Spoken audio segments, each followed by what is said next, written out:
a lot of experience with changing careers over my 10 years of experience. And it's a topic that is very close to me because it's very draining. It can be very draining as a process, but also it can be extremely rewarding when you get to where you want to go, and like you make your life a lot more fulfilling. And I would love to demystify a little bit the process and hopefully make it a little easier for you. I think that it's especially difficult for women because there's a lot of expectations from societal, cultural perspectives of what women should or should not do, as well as women often are caregivers, which puts additional constraints. So today I'm really going to want to focus on the journey part of it versus on the specific tactical tips on resume or career or cover letters, but we'll touch on that a little bit as well. So we're going to have about 40 minutes and we'll leave 10 minutes for questions at the end. And I think my ask would be from you all, like, just participate in the chat. Let me know, like, what are your thoughts? I'll be asking some questions for you along the way. And starting with what brings you to this webinar and what do you want to take out of it? Just give a second and share as much as or as little as you feel comfortable. Just want to get an idea of who else is in the room. And Dianaa, I'll look to you for some of the responses.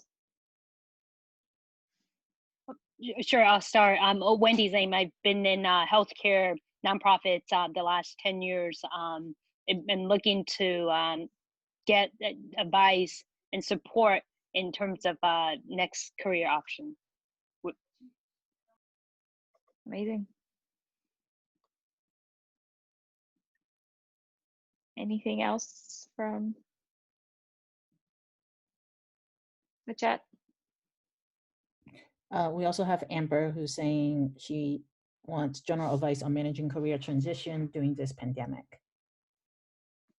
Perfect. All right, well, then we can just jump directly into it. So this is going to be the 4 elements to cover today. As you can imagine, like, the whole process is extremely individual. Like, whether you're trying to just change careers because something in your current one is not satisfying is one side of the journey. Like, another, it's very, very different if you're a single mom and you have to, like, you have lost your job because of the pandemic and you need a job in the next 2 months. And it is important to keep that in mind and tailor the process to your own situation. But for the most part, I have found that there are 4 steps that everybody goes through. And I have had a great opportunity to work with many consultants, and consulting is one of those careers where people transition all the time. And so I think that those steps are quite important. And also I think that the first 3 we're going to cover are often overlooked, and or they show up too late in the process and make it quite daunting.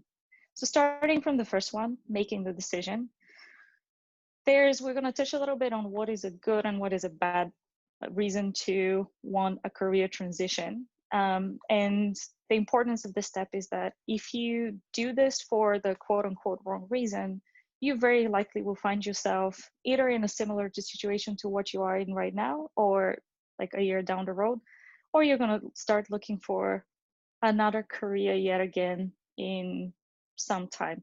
So really to figure out what is your main driver and how can you use it to your best advantage. The second step is to paint a clear picture of the future.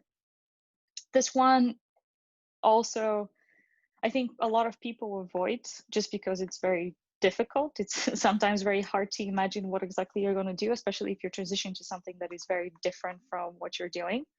But it is, from a neurological perspective, like having a clear visualization of what you want to do creates action or provokes you to act.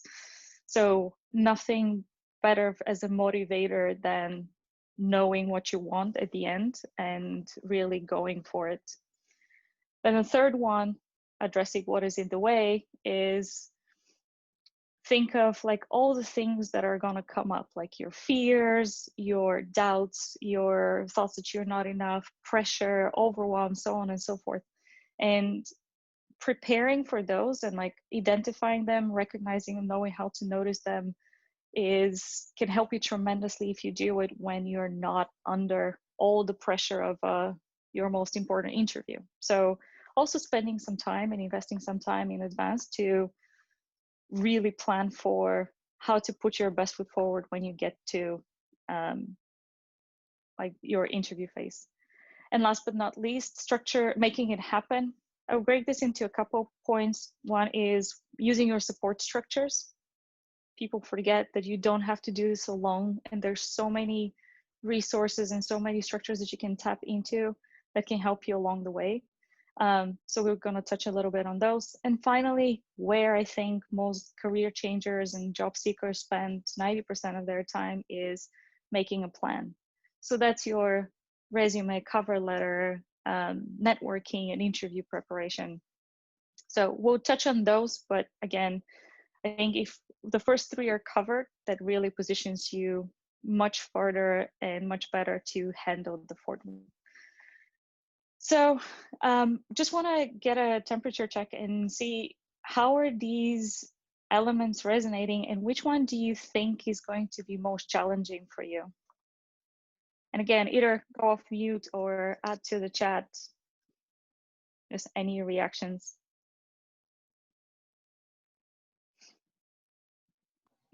I think for me, personally, it's most challenging to paint a clear picture of the future, especially in those uncertain times like now. It's almost impossible to say how the future will look like and get an idea of what I actually want. Yeah, definitely. And networking within, during COVID is certainly a challenge. Yeah, for sure. There have been a lot of different versions of networking events that have popped up over time. One that I'll just mention, I don't know if you have seen it, but Lunch Club, strongly recommended. But which is specifically dedicated to professional network during COVID. Great. Anyone else? Irene from the chat says, painting a clear picture of the future. A lot seems to be out of my control right now. Amber also echo that number 2, painting a clear picture is most challenging. Great. Yeah, and we'll try to spend the most time on that point. Perfect. Well, then jumping in to the first element, making the decision. What is driving your change? Is it your past or your future? The reason why I want to touch on this one is, again, because like not enough time is spent, and sometimes we can go too far in the journey to realize that actually we didn't even want to change careers. It was more wanted to switch functions within our own company. So again, please add it to the chat or respond. Why are you trying to make a career change, and how confident are you in your decision? And while you do that, I would just say that for me, the first couple of times I definitely was much more driven by I didn't like what I was doing anymore. It wasn't giving me satisfaction, so I just wanted something different and didn't really think through, like, is that a good argument for it or not? And this last time, I left my great internal consulting role a couple of months ago now to do professional coaching full time. And it was the first time where I fully dedicated it to what I love to do, which is seeing people grow. And that has made quite a lot of difference for me. So any reactions? What do you see for yourself? Can you ask the question again, Dianaa? Why are you trying to make a career shift, and how confident are you in your decision?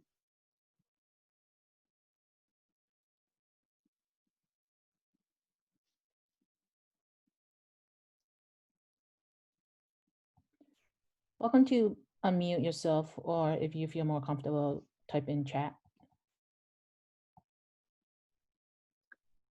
or if not, again, share as much as or as little as you want to share, but just think of it as we go through. And one thing that I probably forgot to mention, throughout the whole process, I strongly recommend picking one topic that you can apply all these steps to.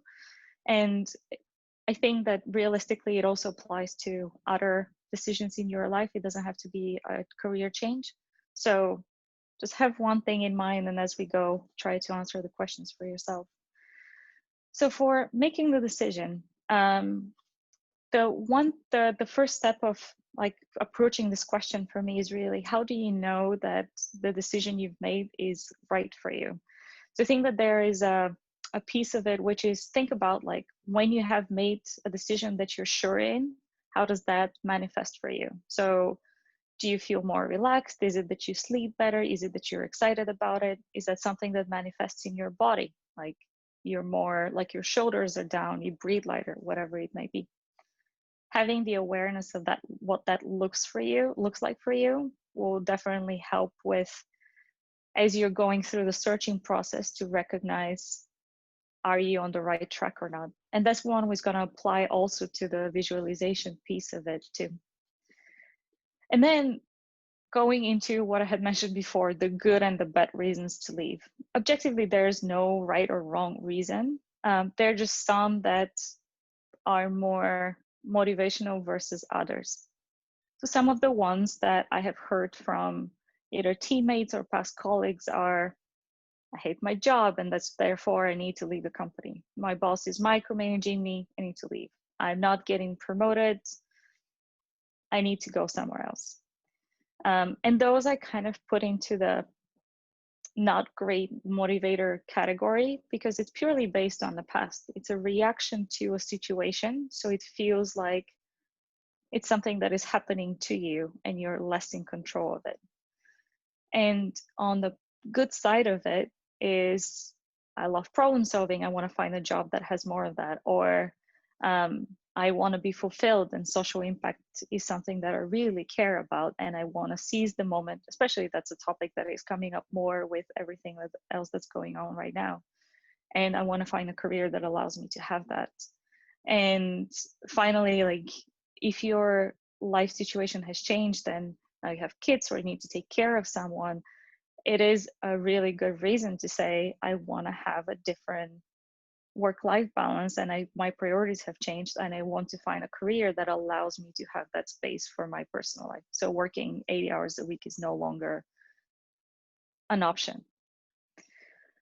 And there is zero judgment in terms of like, what is your reason to make a decision? So whatever your reason is, it is the right reason. As long as you have that feeling that we have mentioned before up front, that you know that this is right and you really you're committed to making to the decision you've made, that's all you need to move forward. And something that I think, Kathy, you mentioned in terms of the scope of the decision and also the painting the picture of the future is, your decision doesn't need to happen in the beginning. It's not you can move forward until you make this. Like this can be a step that goes on along with all the other steps of the process. And as you learn, as you get more information, like you can keep coming back to it. So take your time with this one, really think it through. And once you're confident, then you can use that confidence to put your effort on what is important. So put first things first and move forward.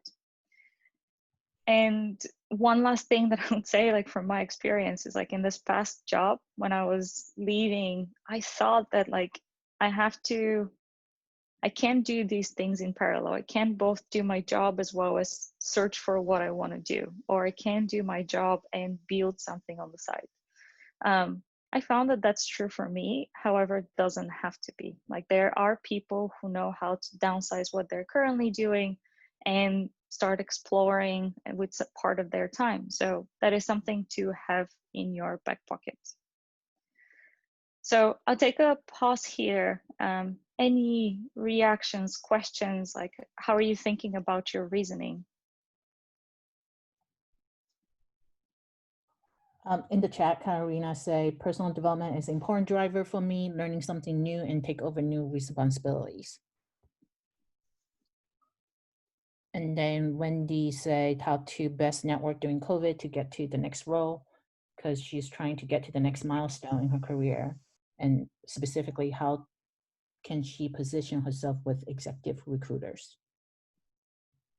Yeah, that's perfect. So like if you have a clear idea that you want to dedicate your time to personal development, or you have a very clear idea of what that milestone is, that is definitely looking forward, and it's something to propel you along. So as I said, like this one, to me, it is a very important step, but the one where most people have trouble and either avoid or get stuck on is creating a vision of the future.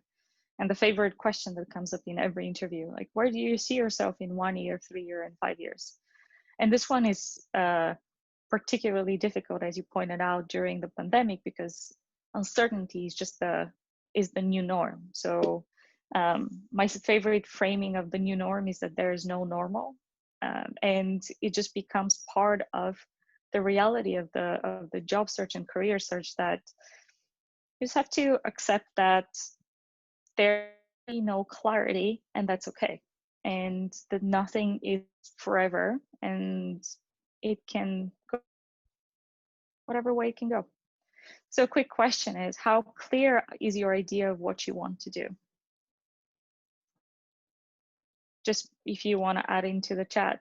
And I know that a couple of you already mentioned that the answer to that is not very clear if you are spending time on that. Just giving you a second to think about it.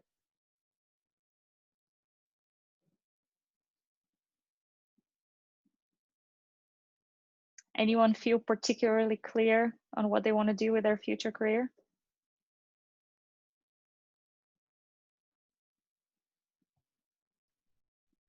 Karina say she knows the direction she want to go, but she's not 100% sure how it will look like, and especially how to get there.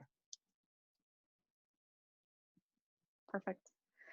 Yeah, on that point, I would just add that it doesn't have to be 100% clear. Again, in this level of uncertainty, if you have an idea that you have a commitment to personal development, or as it was in my case, like a commitment to people development and coaching, as long as you're making steps towards that idea, you're going in the right direction. So just maybe to decrease the pressure on how clear that vision is going to be, I suggest that you look for whatever is your right balance.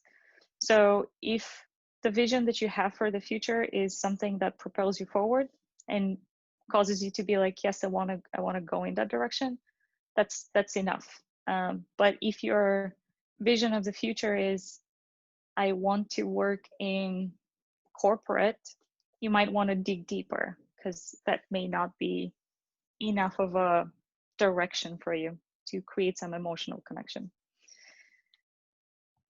So maybe jumping into how to create that vision of the future, I'll give you some suggestions, and it is, again, super different for everyone. It's not a one size fits all.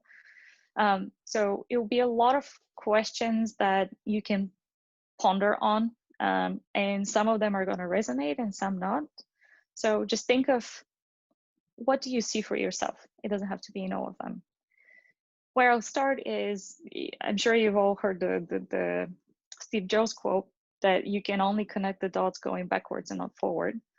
And this one is, while I think that it's true, it's very difficult when you're trying to create a vision of the future, because it basically says that you have to be in the future in order to know why you've gone that direction. And I find that somewhat limiting. So I would love to combine that with the idea of, well, what did you see yourself when you were a child? Like, or what do you see if you look at the world through child's eyes, like where everything is possible? And hence the picture on the left-hand side. And what I mean by that is, try to look backwards through your experience. Like, where have you been? Like what locations, like what type of jobs? What did you enjoy about them? What did you not enjoy about them? How do you feel when you're fulfilled? How does it manifest for you? When have you felt that way? If you have heard the concept of flow, is when have you last been at a state of flow in whatever you're doing with your work?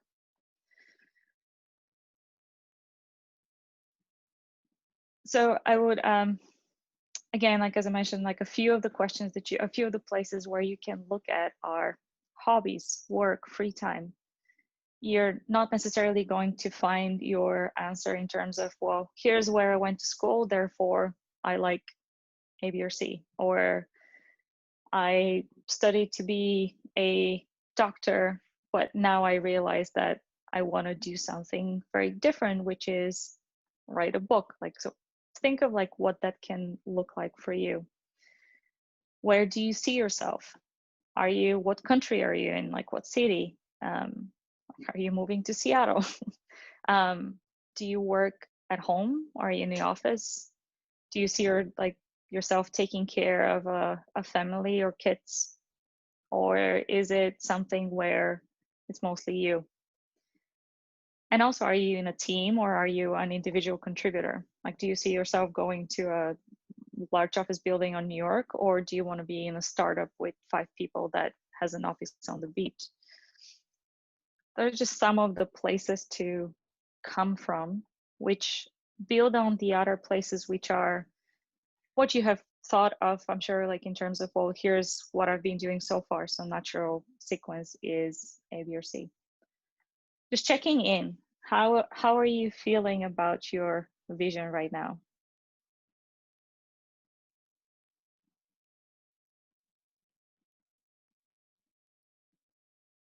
You're welcome to go off mute if you want to talk through that, or if you want to just drop it in the chat.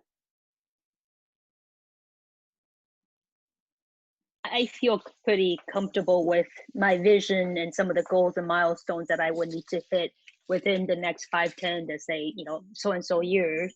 I think my biggest challenge, I think, will be, it would be really helpful if you could help elaborate how to position myself with executive recruiters or put myself in front of the next opportunity. Especially during COVID, now that we can't go out there to different events to network with these people, and there's only so much we could do on LinkedIn, reaching out to them or hitting up our friends and contacts. Okay. We'll touch definitely on a little bit on the positioning, but I would say if you have a very clear idea of where you want to go and what is the perfect career, then it's a matter of thinking through what in your past experience has been helpful. Like, what are the pieces of your experience that are most relevant to what you're going towards in the future? And how do you want to use your strengths and your skill set in order to, how do they fit with what you're trying to do in the future? If you have a clear idea of what those strengths are that are applicable, and you can almost connect the puzzle pieces for yourself, that's the story that becomes like part of your reach out to your network or to your kind of recruiters or headhunters, whoever you're working with. One thing that I would say is that you may realize along this process, so having a vision of the future is not a panacea. Like, it doesn't mean that if you have a vision, it immediately is going to create a solution for yourself.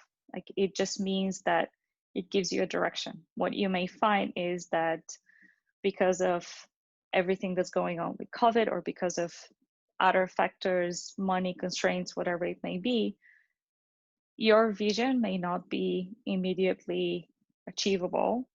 So there may be a step in between. And I'm not saying that it applies to your specific situation, but in general, just the idea of like exploring your vision of the future is to expand your horizons, to really put all the pieces that are on the table, so that if something doesn't work, you know how to tailor it because you have thought through of what else it can look like.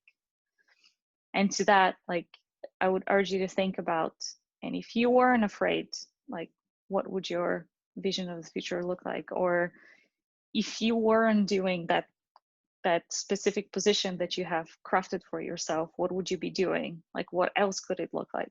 And what else could it look like? What else have you seen that makes you feel that way? And especially like touching on like if there are no shoulds or woulds or coulds, like how does that come up for you? Was that helpful or still unclear? This is very helpful. Thank you, Dianaa. And similar to the previous step, I would definitely say take your time. I think that this one takes the longest because it requires a lot of kind of self-exploration, and it often triggers a lot of doubts or fears or challenges in terms of, well, this is not possible or that's not possible. So definitely my recommendation, or what I've seen work best, is having someone to talk this through with, and have someone who can check you when you're starting to close doors to figure out, like, is this a real door that should be closed, or is it something that you can make a plan to go around to? A follow-up question I have, Dianaa, and for the rest of the participants, how do you actually, when you get to that crossroad, how do you balance your personal life, your personal relationship with your next steps, professional goals? Here's an example. If your next step goes, well, Dianaa, you got a great opportunity across the country in San Francisco, but you live in New York right now, your partner, your families are here now, what are some of the metrics or priorities you will use to evaluate your decision? Yeah, absolutely.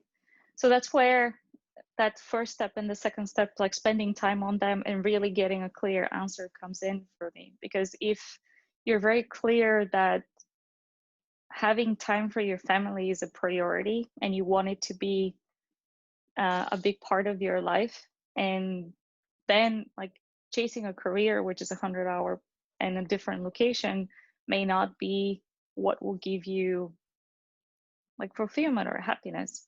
So I think it's like really being very, very clear for yourself, like what is that balance? And then like once you have that clear idea, is trying to figure out how you can integrate them. So instead of getting stuck on, well, I can't take this job because it's in another location, start using it as a jumping point. Like, so if I want to move to that location, can my family move there? Can the kids find a school there? Can I do the job remotely? Is it an option to do it from where I am?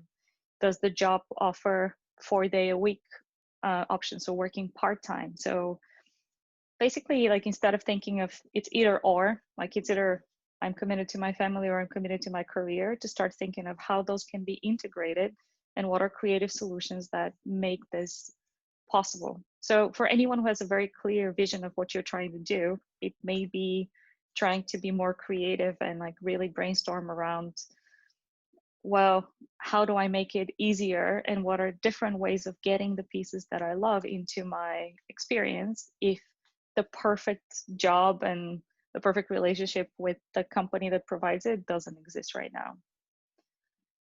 And the last thing I would say on that is just go back to the question that I mentioned before. How do you feel when you're confident? How do you feel when something is right? And see, like, if you're exploring an idea, like, does that feel right? And go from there. And if it doesn't, just continue exploring, continue brainstorming, continue trying to expand the pie.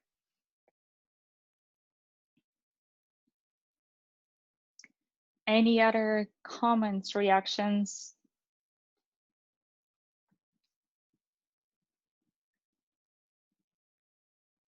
All right. So the next one, which also can, I believe, can help a little bit with creating that vision, is handling the roadblocks that are coming in the way. So very often the next question, like after, okay, I have an idea of the vision of like what I want to do, and I'm sure that that's the direction I want to go, that's where a lot of the buts come in. So well, like, what if I cannot get her? But what if I get it and I hate it? But what if I need to sacrifice my family for that job? Like, so all these kind of constraints you start putting on what you're trying to achieve, and these are obviously very detrimental both to the direction you're trying to go to, but also for the process, and they take a ridiculous amount of time if they're not handled in advance. And the reason I stress about doing this upfront is because if you're going to an interview and you're about to enter the room, the virtual room in this case, like for your dream job, and you know that that's what you want to do, if that's the point where I'm not enough or I'm an imposter, if that's when those things show up, then it just is a waste it can be a wasted opportunity. So looking at those kind of fears or roadblocks that are going to show up in advance positions you so much better after to deal with them. And I would say, like, the one about balancing family is sometimes manifests in terms of guilt, and making a decision for a career out of guilt is also not very empowering. So to see how that resonates, like, one question I would ask, also please add to the chat or go on unmute and share, is what do you know before starting the career search process already that will show up for you?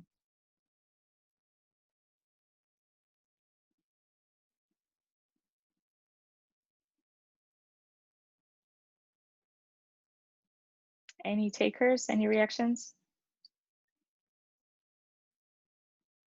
So can you repeat the one more time?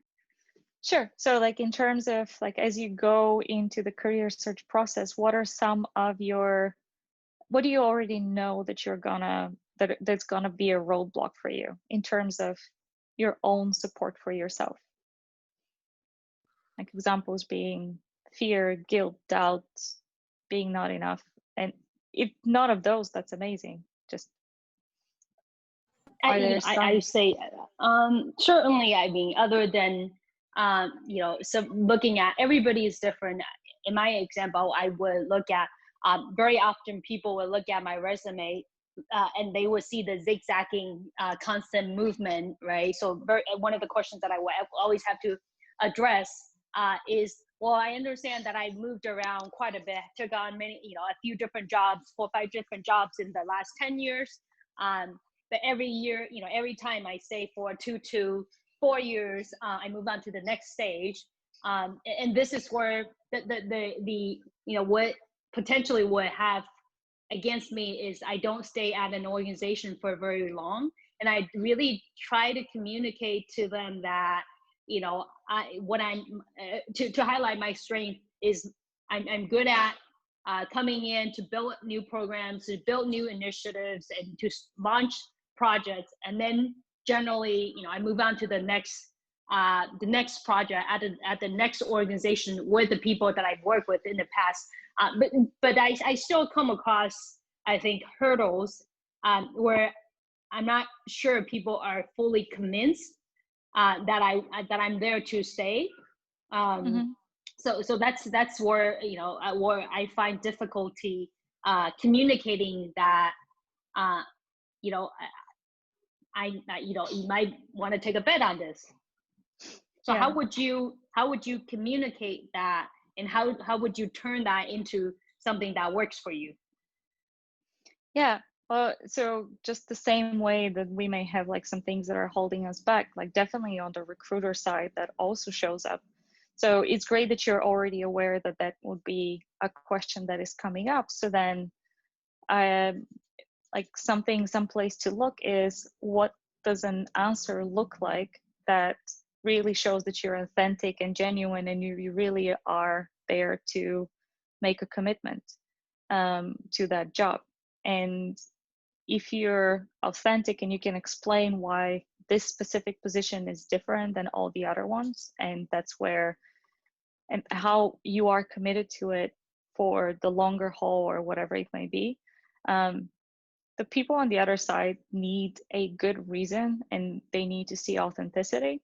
And if you believe it, often they would believe it as well.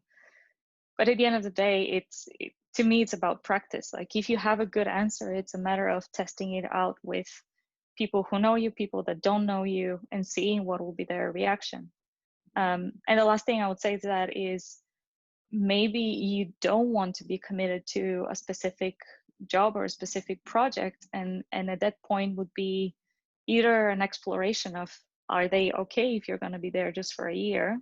And some companies may be like, that can be a contractor or whatever the structure of that looks like.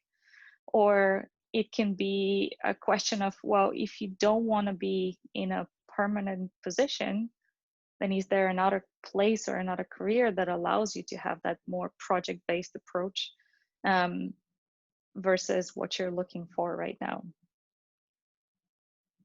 And I realize that that's like not an answer, but it's a hypothetical question. So it's really about like looking for your specific case and like digging deeper in terms of what that looks like and trying to tailor it, but just a few places you can look for additional answers. Does that help? And yeah, this is really helpful. You're talking about recruiters, instead of, right now what we're seeing is recruiters, or the mid-management recruiters or executive recruiters, or they're working for the opportunity because their compensation is tied to whether or not they find the candidate. So the candidate becomes we fight for that position, the role. Are there organizations or recruiter networks that has the opposite, where they find that tailor-made role for you, and that they get compensated on, comparably, so that way, because then once a recruiter truly understands our strength, then they will be able to go out there, help us find that, instead of we put in our resume, apply to 300, 500 jobs and get rejected by 99.9% of them. Yeah.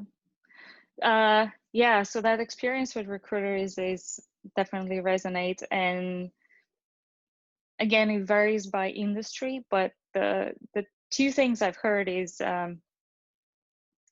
first of all, like if you have a recruiter that is only focused on serving the company, that is probably just not a great recruiter. I have had my personal experiences that I have found people who really want to get to know my profile, and they realize that if they know my profile, they can find a job, and it's not going to be that specific company, but it may be something else. So there are headhunter companies and recruiter companies that really focus on understanding their prospect versus approaching it this other way. So short answer, it may be a question of finding a different quality of recruiters. And then on the other side is, in terms of like specific resources, I think it's a little bit of a networking, word of mouth, trying to see other people that are in that industry, if they know someone who is specifically good at that, to give you tips. So for example, for consulting, I know that it's Charles Aries or Rains or a couple of other companies like that, but it cannot speak to every industry. And one resource I would say, like LinkedIn has a section which gives you access to a ton of headhunters and recruiters, like a pool of them. So just something to explore as a place to find some of those people that are a good fit.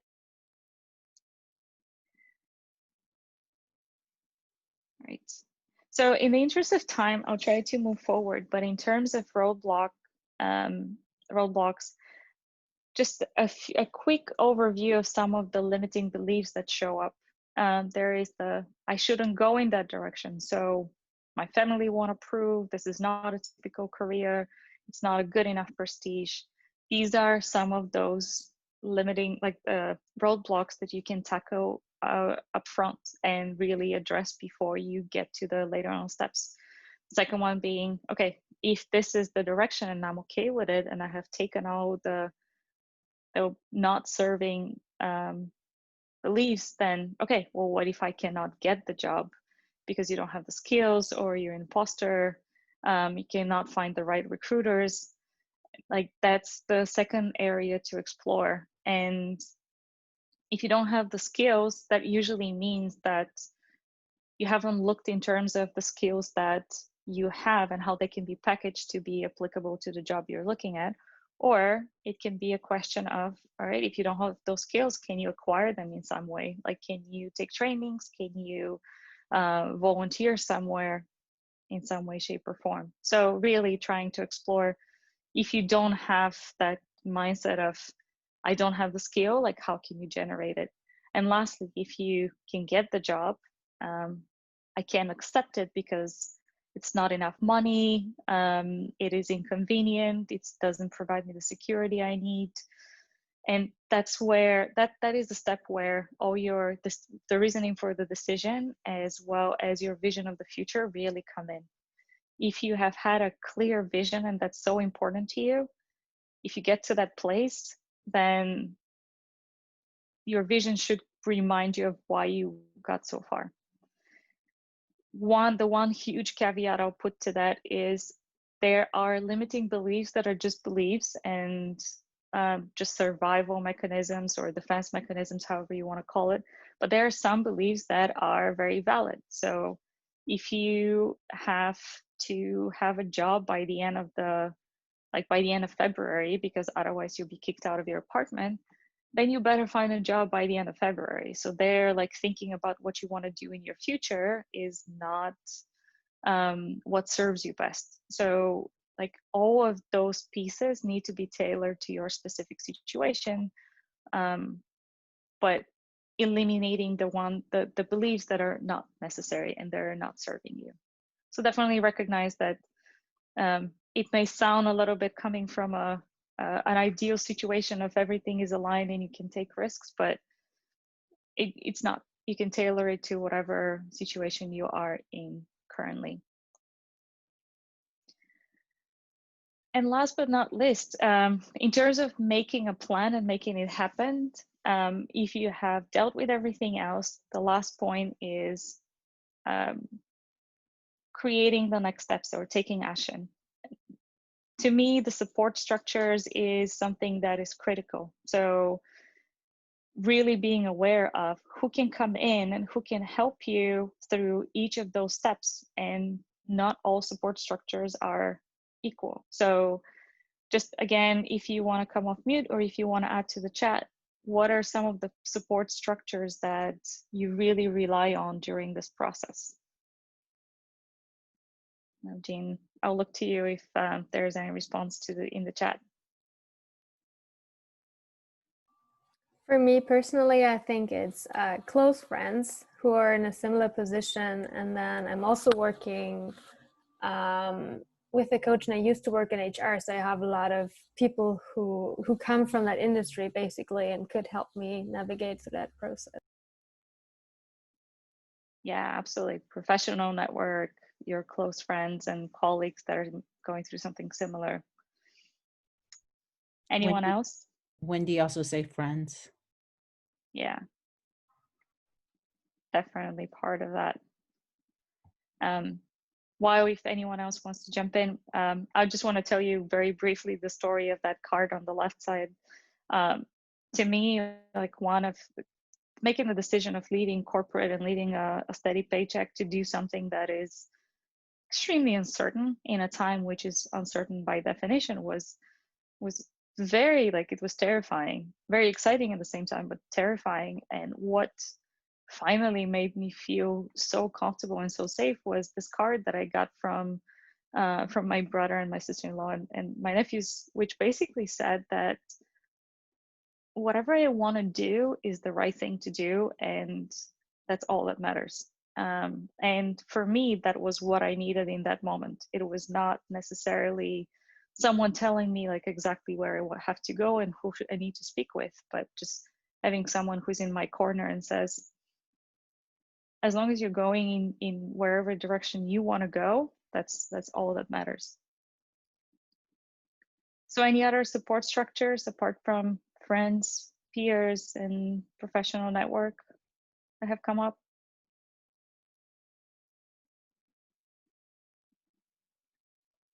Right. So just to list a few: friends and family, therapy, coaching, professional networks, and my favorite, me, myself, and I. Just try to think of like what for your specific situation or for what you're facing, like what is the best place to look at. So friends and family can give you that unconditional support, but on the flip side, they're biased because they know you really well and they have a certain preferences for where you want to go, or there's some cultural expectations of where you should go. Therapy and coaching really provides you an objective partner in the process, and they really tailor your solution towards yourself, and like they really find the solution for you or help you find the solution for you. However, they are not necessarily who makes you feel supported like family and friends. It's a different kind of professional relationship versus a personal one. And your professional networks are a great source for answers to your tactical questions, with a downside that they don't necessarily have your best interest at heart. They may have the interest of the company, the industry, so they come with some bias. And at the end of the day, it never is one or only one of those structures. It always is a combination of them. It's just a matter of remembering that you're not alone in that journey, and you can rely on a lot of people to get through it and make it a lot easier. All right, and I know that we are almost out of time, so we'll touch on that last piece rather quickly, but try to address some of the key points. The last piece is designing your project plan. So who are you going to talk to, by when, how, what are you going to say? Some of the questions that came up earlier, like which recruiter, what to do. These are, like, I think that once everything else is clear, it just becomes a matter of like working backwards. So if you know what's your timeline by when you need to find, like what is your deadline that you have set up either for yourself or it's externally mandated, then working backwards and figuring out what are your milestones. So how many interviews do you need to go to in order to get an offer? How many offers do you need in order to find a job that you like? Then also like working backwards, then how many companies do you need to recruit with in order to get the interviews you need? And finally, like how many companies do you need to apply to in order to get to like the number of interviews you need? So really like making, like stepping back and taking it piece by piece, breaking into smaller elements, so smaller tasks, so that you can have a clear idea of what's coming up next. This one, I have noticed that there are some people that think that, okay, I've applied to 3 companies and I've interviewed with one and I didn't get an offer, so this is never going to happen. And at least my experience is that the numbers are much higher. In my previous job, I interviewed probably with like 19 companies. And a lot of that was just exploration because I wasn't sure what I wanted to do, and I got offers from 3, but it was a long time and a lot of conversations to get to that place. And once that is done, once you have your timeline and key milestones, then it's getting to the tactical things. And the reason I didn't spend so much time on this is because, again, varies significantly by industry and by topic and location.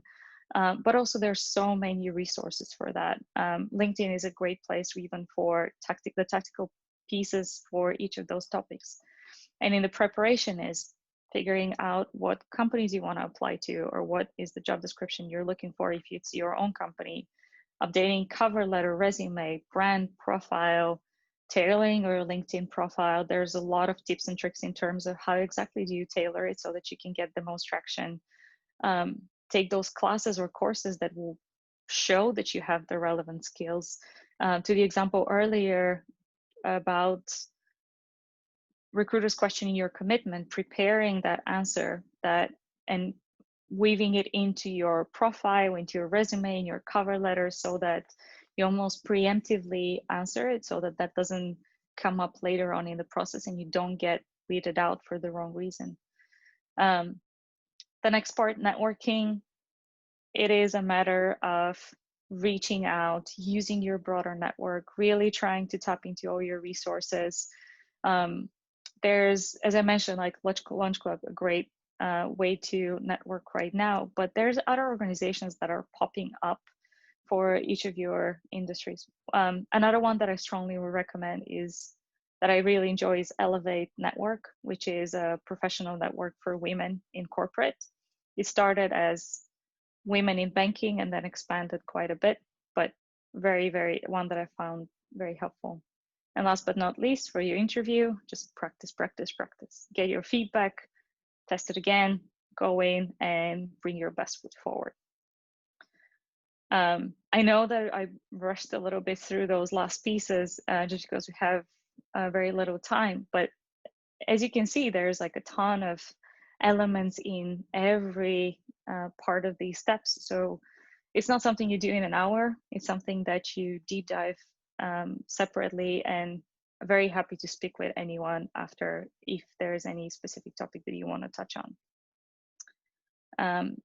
And with that, so going back to the 4 steps, opening up for questions, and Jane, let me know if there's anything else you wanted to cover in the last 5 minutes.